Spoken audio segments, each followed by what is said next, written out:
नमस्कार दोस्तों, कैसे हैं आप सभी लोग। Fantasy talent hub YouTube channel में आप सभी लोगों का स्वागत है।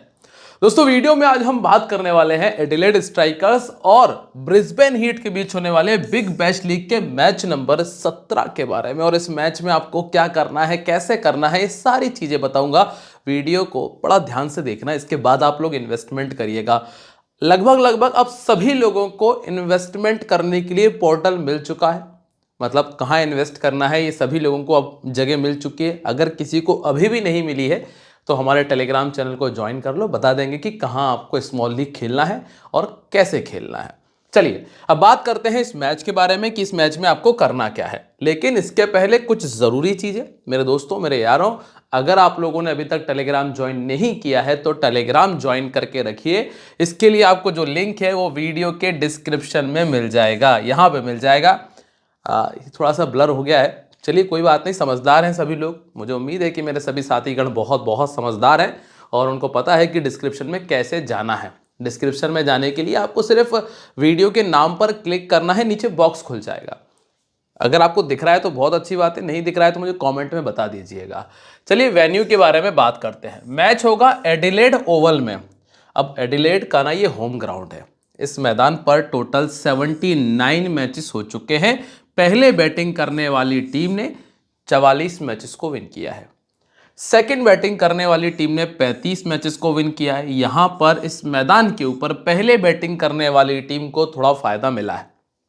अगर हम एवरेज स्कोर की बात करें तो एक अच्छा खासा बैटिंग विकेट भी हमको यहां पर देखने मिला है। तो दो चीजें जो अभी तक हमें समझ में आई है, एक तो ये कि भैया पहले बैटिंग करने में फायदा मिला है, दूसरा ये कि ठीक ठाक बैटिंग विकेट भी देखने मिला है। अब जो पिछले कुछ मैचेस हुए हैं उससे हमें अंदाजा लग जाएगा कि हमें कॉम्बिनेशन बॉलर्स के फेवर में बनाना है या बल्लेबाजी के फेवर में बनाना है या बैलेंस बनाना है। तो आप देखेंगे तो आपको देखने मिलेगा कि 155 का स्कोर हुआ पिछले मैच में, उसके पहले 182 बन गया था, उसके पहले वाले मैच में तो 250 का स्कोर आया था और उसके पहले 142 था। मतलब यहाँ पर ना बैटिंग विकेट तो है। अगर आपको 180 देखने मिल रहा है आराम से, 160 बड़े आराम से चेस हो गया 18वें ओवर में, ठीक है। सेकंड इनिंग में भी 183 बन गया, तो बैटिंग विकेट तो है, ठीक है। और यहां पर भी 195 बन गया था। तो कुल मिलाकर बैटिंग विकेट आपको देखने मिल रहा है। तो जो विकेट जो हमें टीम बनानी है ना, वो हल्की सी बैटिंग फ्रेंडली बनानी है, बैट्समैन के अकॉर्डिंग बनानी है। अगर आप स्कोर करने वाले प्लेयर्स का परफॉर्मेंस देखेंगे तो ये नंबर 1 पे बैटिंग कर रहे थे शॉट, यहां भी ओपन कर रहे थे, यहां पे नंबर 4 का प्लेयर था और यहां पे नंबर 9 के प्लेयर ने स्कोर किया। सेकेंड इनिंग पे आएंगे तो ये ओपन कर रहे थे, यहां नेथन मैक्सवेनी नंबर 3 पे बैटिंग कर रहे थे, स्मिथ ओपन कर रहे थे और एलन ओपन कर रहे थे।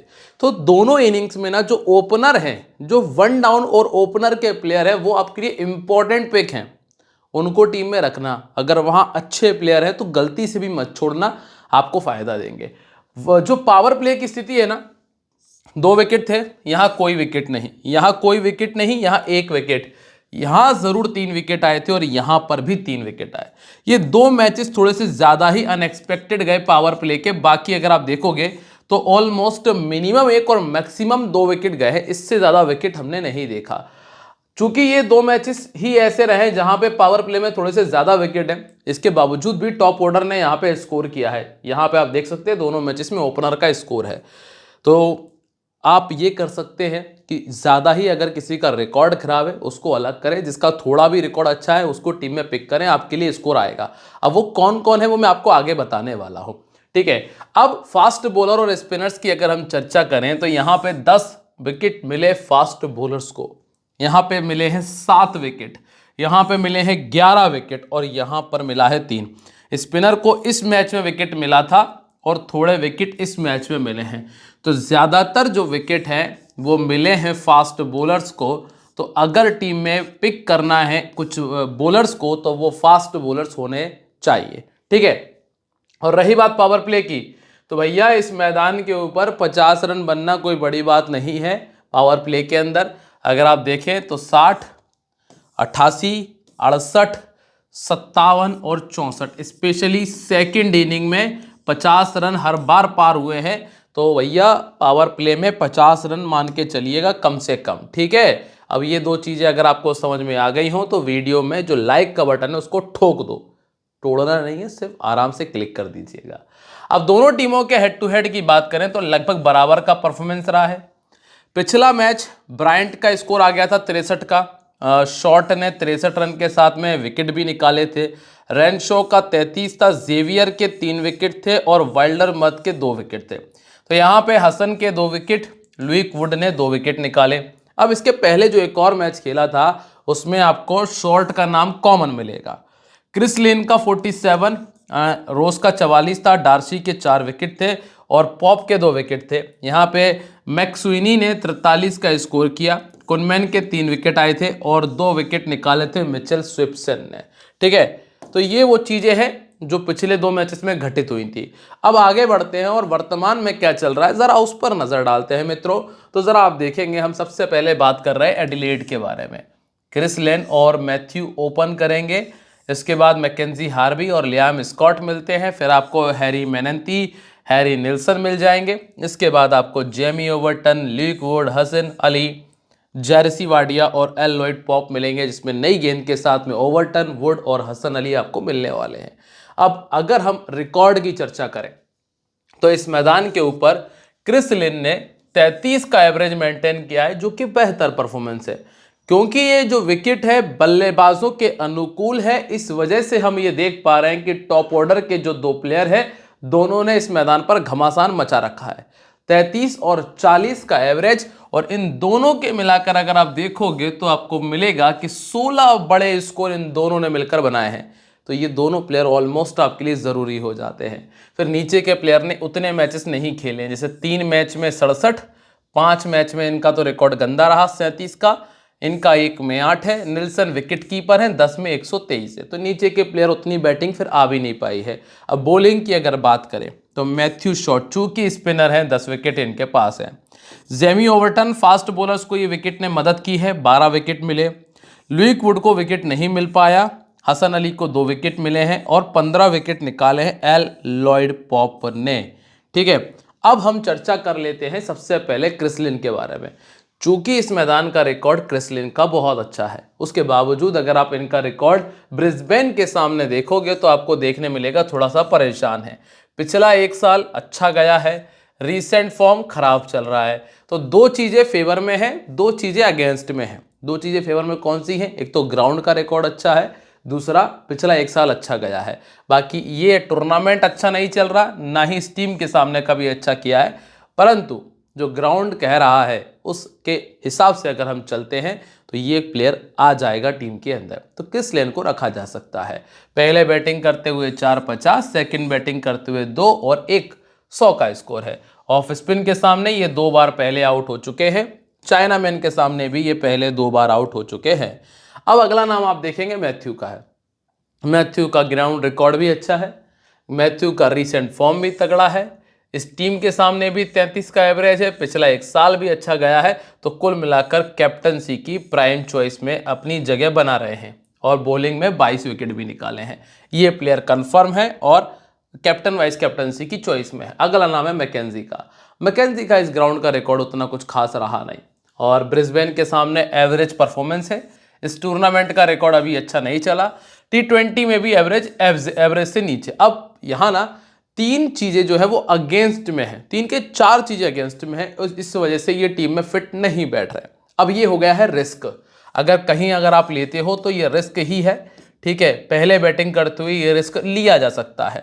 Of right arm fast bowling और राइट आर्म मीडियम इनको दिक्कत देता है, तो जैक वुड, जैक वाइल्डरमर्थ, थॉमस और जेवियर बटलेट ये सभी इनको परेशान कर जाएंगे। इसके बाद है लियाम। अब लियाम के पास में प्लस पॉइंट है कि ये बॉलिंग भी कर रहे हैं और ये जो टूर्नामेंट है इनका अच्छा चल रहा है, पहला प्लस पॉइंट। ठीक है, दूसरा प्लस पॉइंट है कि एवरेज 25 का है। आप कहोगे ये आपको अच्छा लग रहा है, पीछे वाले का 24 अच्छा नहीं लग रहा था, क्योंकि ये बॉलिंग भी कर रहे हैं इसलिए इनका 25 अच्छा लग रहा है। ठीक है, तो इस वजह से ना इस प्लेयर को टीम में पटका जा सकता है। ऑर्थोडॉक्स इनको परेशान कर रहे हैं, 2 बार आउट हो चुके हैं। मैट कुनमैन है जो कि सामने वाली टीम में मौजूद है। इसके बाद आप आएंगे हैरी मेनंती पे। देखो यहाँ से यहाँ तक कुछ भी ऐसा नहीं है जो टीम में रखने लायक हो, इसलिए छोड़ रहे हैं। फिर ये आ चुके हैं बहुत नीचे, इतना नीचे आने की मुझे आवश्यकता है नहीं, और वैसे भी ऐसा कुछ खास ना ही यहाँ पर दिखा है ना ही यहाँ पर दिखा है, इसलिए ये भी मेरी टीम से बाहर है। मैं बहुत कम आपको प्लेयर्स दूंगा जिन पे आपको दाव लगाना है। ऐसा नहीं कि इसको भी पटक लो, ये भी 25 कर देगा, ये भी 20 कर देगा, इन 3 में से 2 चल जाएंगे, ये 3 में से 5 चल जाएंगे, ऐसा काम नहीं है अपना।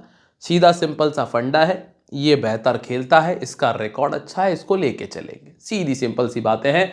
अगला नाम है जेमी ओवर्टन। रिसेंट फॉर्म उतना अच्छा नहीं मिला, हालांकि यहाँ है ये वाला मैच अच्छा गया, ये मैच एवरेज गया, ये खराब गया था। बैटिंग 29 और 23 का एवरेज। चूंकि यहाँ आकर हम बैटिंग तो नहीं देखेंगे, हम देखेंगे बॉलिंग। बॉलिंग में है 40 में 45 विकेट। पहले बॉलिंग करते हैं तो भी ठीक है, सेकंड में भी ठीक है, इसलिए जेमी ओवर्टन आपकी टीम में आ जाएंगे। इसके बाद आपको मिलते हैं लुइक वुड, लेफ्ट आर्म मीडियम। पिछले दोनों मैचेस कमाल के थे। यहाँ पे 43 विकेट है, ये रिकॉर्ड भी ठीक है, मतलब ये प्लेयर भी आपके लिए फिट बैठ जाएगा। एक और प्लेयर जो आपकी टीम में आ रहा है। इसके बाद है हसन अली। हसन अली की हम बात कर लेते हैं भैया। देखो ये 2 मैचेस इनके बहुत अच्छे गए, ये रिकॉर्ड भी ठीक है, ये रिकॉर्ड भी ठीक है, रखा जा सकता है। पर मैंने ये जो विचार किया है वो ये कि अगर ये पहले बॉलिंग करेंगे तो मैं इनके साथ में चला जाऊंगा। कारण है कि ये डेथ ओवर में बॉलिंग कर रहे हैं, उसका फायदा इनको मिल सकता है। और सेकंड इनिंग में मैं उतना प्रेफरेंस नहीं दूंगा, फिर मैं सामने वाली टीम के डेथ ओवर के बॉलर के साथ में जाना पसंद करूंगा, क्योंकि मेरे पास एक ही ऑप्शन है एक्स्ट्रा जो रिस्क लेने के लिए है, वो मैं आपको आगे क्लियर करूंगा। अभी इस पर आपको दिमाग नहीं लगाना है, छोड़ दीजिए। एल लोइड पॉप एक अच्छा ऑप्शन है जिसको आप ग्रैंड लीग में ट्राई कर सकते हो। सभी चीज़ें आपको हमारे टेलीग्राम पे पता चल जाएंगी कि ग्रैंड लीग कहाँ खेलना है। अब आप आ जाइए ब्रिस्बेन पे, ठीक है। जैक और कॉलिन, इसके बाद रेंशो और ह्यूज मिलते हैं। फिर आपको मिलेंगे Lachlan, Hearne, Max Bryant, Jimmy Peirson, Xavier Bartlett, Jack Wood, Matt Kuhnemann और थॉमस बैल्किन। शाहीन शाह अफरीदी जो कि प्राइम बॉलर है अपने ही देश के, पाकिस्तान के प्राइम बॉलर हैं, वो नहीं खेल रहे हैं इस मैच के अंदर, वो अवेलेबल नहीं है, ठीक है, अनअवेलेबल हैं। सिडनी की तरफ से इस मैदान पर अगर आप देखेंगे, सिडनी शायद मैंने गलत लिख दिया ना, हाँ यहाँ कुछ और आता, स्ट्राइकर आना चाहिए था।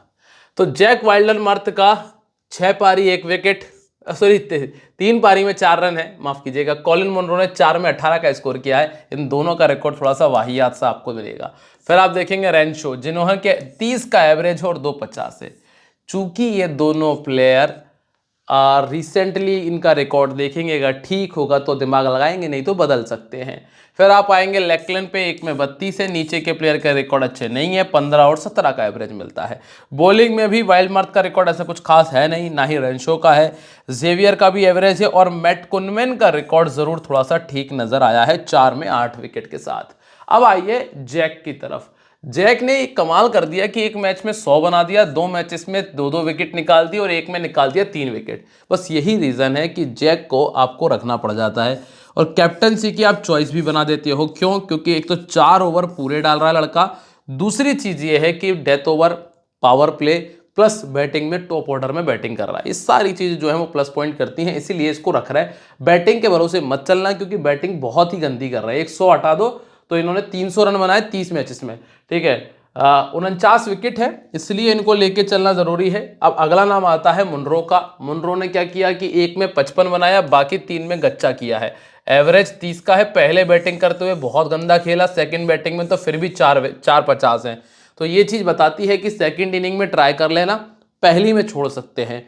आगे बढ़ते हैं, नंबर 3 पे आपको मिल रहा है रेंशो। रेंशो ने तीनों चारों मैचेस में स्कोर किया है, रीसेंट फॉर्म भी अच्छा है, यहाँ भी 49 का एवरेज है। तो कुल मिलाकर ये प्लेयर आपके लिए कंफर्म है। सेकंड बैटिंग करते हुए और अच्छा खेल रहा है। लेफ्ट आर्म मीडियम ने जरूर परेशान किया है और सामने वाली टीम का एक गेंदबाज है लुइक वुड, विकेट टेकर लगा है, वो चाहे तो परेशान कर सकता है। इसके बाद है यहाँ पे वैन, जिन्होंने 30 और 38 के स्कोर किए हैं। यहाँ रिस्क लिया जा सकता है। रिस्क कब लेना है? अब रिस्क ले लेना आप अगर कॉलिन मुनरो को टीम से बाहर कर रहे हो तो, ठीक है।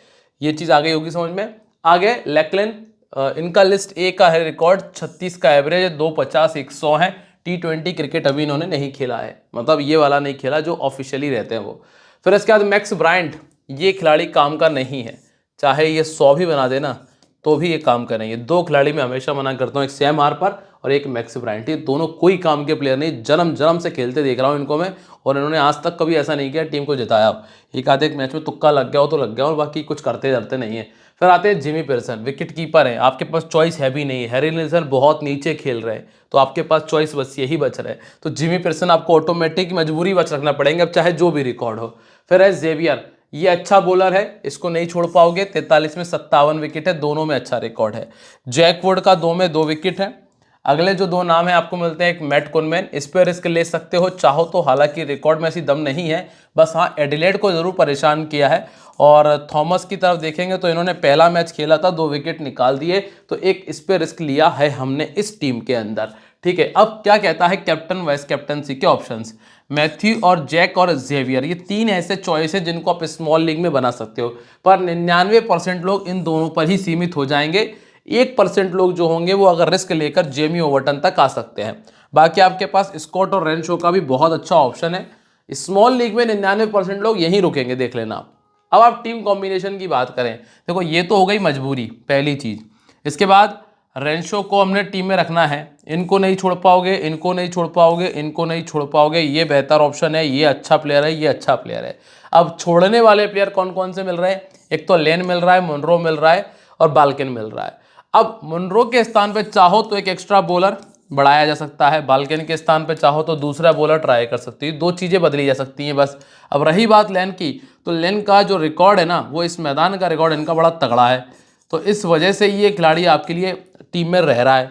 तो ये कुछ हमारी टीम है। अब टॉस के बाद ना मैं आपको बता दूंगा कि थोड़े बहुत जो फेरबदल होने वो कौन से होने, क्योंकि कुछ चीज़ें पिच के हिसाब से, कुछ चीज़ें टॉस के हिसाब से बदली जाती हैं, वो टेलीग्राम पे बता दी जाती हैं। तो वहाँ रहिए, मिल जाएगा आपको लिंक, डिस्क्रिप्शन, कमेंट सेक्शन दोनों जगह है, तो जाकर जाइए ज्वाइन कर लीजिए। मिलते हैं आप लोगों से अपनी अगली वीडियो में, तब तक के लिए दोस्तों बाय, जय हिंद, जय महाकाल।